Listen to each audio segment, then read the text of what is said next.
I dream ప్రేక్షకులకు నమస్కారం. నా పేరు Bonigala Solomon.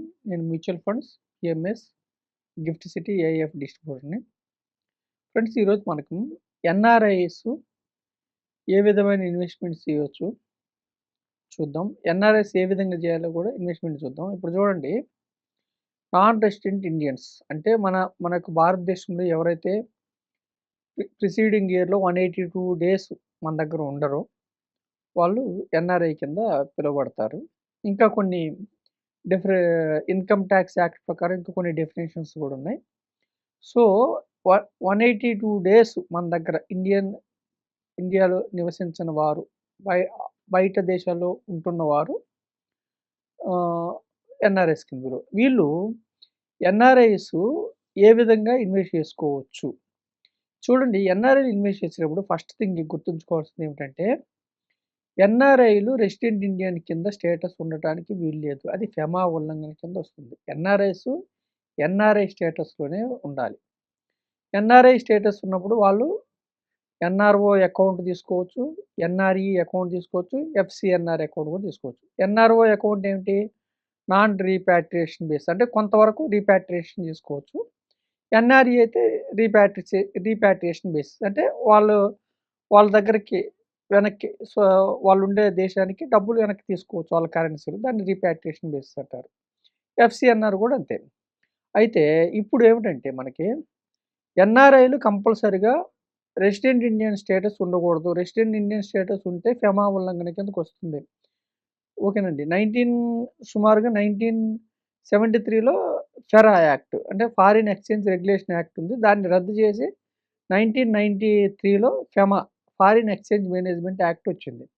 So, NRIs status ఖచ్చితంగా ఎన్ఆర్ఐ స్టేటస్ కిందే ఉండాలి. రెసిడెంట్ ఇండియన్ కింద మ్యూచువల్ ఫండ్స్‌లో గానీ, ఈక్విటీస్‌లో గానీ ఇన్వెస్ట్ చేస్తే ఫెమా ఉల్లంఘన కింద వస్తుంది. మీకు పెనాల్టీ పడే అవకాశం ఉంది. ఖచ్చితంగా ఇది మీరు తెలుసుకోండి. రెండోది ఏమిటి? ఎన్ఆర్ఐలు ఎలా ఇన్వెస్ట్ చేసుకోవచ్చు? ఎక్కడ ఇన్వెస్ట్ చేసుకోవచ్చు అంటే, డైరెక్ట్ ఈక్విటీస్‌లో మీరు ఇన్వెస్ట్ చేసుకోవచ్చు. అంటే ఇండియన్ స్టాక్ మార్కెట్‌లో డైరెక్ట్ ఈక్విటీస్‌లో మీరు ఇన్వెస్ట్ చేసుకోవచ్చు.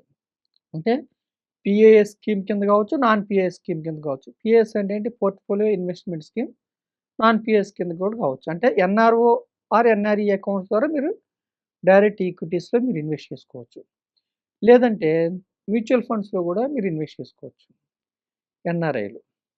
లేదంటే స్థిరాస్తి కొనుక్కోవచ్చు.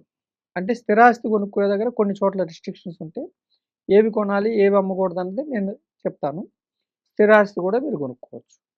నాలుగవది ఏమిటి? మీరు డిపాజిట్స్, అంటే ఎన్ఆర్ఈ అకౌంట్ కానీ, ఎన్ఆర్ఓ అకౌంట్ కానీ, ఎఫ్‌సిఎన్ఆర్ అకౌంట్స్ కానీ మీరు డిపాజిట్స్ చేసుకోవచ్చు. ఐదవది ఏమిటి? మీరు గోల్డ్ సుమారుగా 6 సంవత్సరాలు బయట ఉన్న 6 నెలలు మీరు బయట ఉన్న తర్వాత ఎన్ఆర్ఐలు ఒక 1 కేజీ గోల్డ్ వరకు మీరు తెచ్చుకునే అవకాశం ఉంటుంది. ఫిజికల్ గోల్డ్ కొనుక్కోవచ్చు. గోల్డ్ ఈటీఎఫ్స్, లేదంటే digital gold, sovereign gold bonds, ఇలాంటి వాటిల్లో కూడా మీరు ఇన్వెస్ట్ చేసుకోవచ్చు. లేదంటే బాండ్స్ కొనుక్కోవచ్చు. Bonds or NCDs, non convertible debentures. Non convertible debentures అంటే షేర్స్ కింద మారవు. ఎన్‌సిడీస్‌లో కూడా మీరు ఇన్వెస్ట్ చేసుకోవచ్చు. లేదంటే కొన్ని కంపెనీస్‌లో మీరు ఆహ్, కొంత పోర్షన్ ఇన్వెస్ట్ చేయొచ్చు. ఇలాంటి ఆప్షన్స్ ఉన్నాయి. ఇక్కడ ప్రజలు గుర్తుంచుకోవాల్సింది ఏమిటంటే, ఎన్ఆర్ఐలు గుర్తుంచుకోవాల్సింది ఏమిటంటే, ఖచ్చితంగా మీరు ఎన్ఆర్ఐ స్టేటస్‌తోనే ఇన్వెస్ట్ చేయాలి. రెసిడెంట్ ఇండియన్ స్టేటస్‌తో ఇన్వెస్ట్ చేయకూడదు. రెండవది, ఎన్ఆర్ఐలు స్టాక్ మార్కెట్‌లో ఇంట్రాడే ట్రేడింగ్ చేయటానికి లేదు. అంటే ఇన్వెస్ట్‌మెంట్ చేసుకోవచ్చు. లేదంటే మన ఎన్ఆర్ఓ అకౌంట్ కానీ, ఎన్ఆర్ఈ అకౌంట్ కానీ, ఎఫ్‌సిఎన్ఆర్ అకౌంట్‌లో మీరు ఎఫ్‌డీలు చేసుకోవచ్చు. ఇమ్మూవబుల్ ప్రాపర్టీ కూడా మీరు తీసుకోవచ్చు. సో, ఇవి మనకి ఎన్ఆర్ఐకి ఉన్న ఆప్షన్స్. ఇవి కాకుండా ఇంకేమున్నాయంటే మనకి పీఏఎస్, అంటే పోర్ట్‌ఫోలియో ఇన్వెస్ట్‌మెంట్ స్కీమ్ కింద మీరు పీఏఎస్ స్కీమ్ కింద మీరు రిజిస్టర్ అయితే రీపాట్రియేషన్ బేస్, అంటే మీరు వెనక్కి తీసుకెళ్ళవచ్చు. నాన్ పీఏ అయితేనేమో మనకి కొన్ని లిమిట్స్‌తో వెనక్కి తీసుకెళ్ళొచ్చు. ఇవి రకరకాల investment options for NRIs. And for more videos, Please subscribe to iDream. Please subscribe to iDream. Please subscribe iDream. And please subscribe to iDream. For more videos, subscribe to iDream. Please like, share and subscribe to the channel.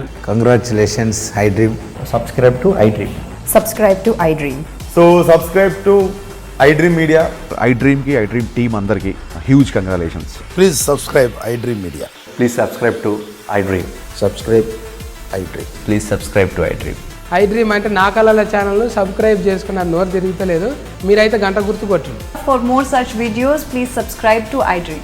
Subscribe to iDream. Please subscribe to iDream. Please subscribe iDream Media. Please do subscribe to iDream. Please subscribe to iDream Media. For best entertainment and information, please subscribe iDream. And don't forget to subscribe to iDream.